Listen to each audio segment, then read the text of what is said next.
2018 year in review. For 2018, while we're still rebranding our business, we've decided to concentrate on two things: tech demos and marketing. Tech demos is something that was just started a couple of years ago due to always helping out friends and family when they had a question about how to do something from their email to maybe their social media to their phone.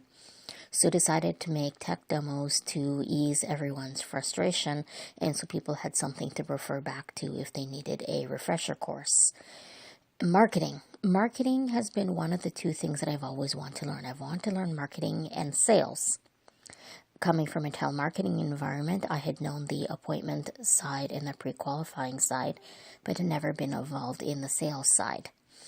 And marketing is something that kind of complements sales, but that I'd always want to learn as well. And so we're concentrating on marketing exposure before you get to the sale, getting exposure and visibility for your business, product, or service.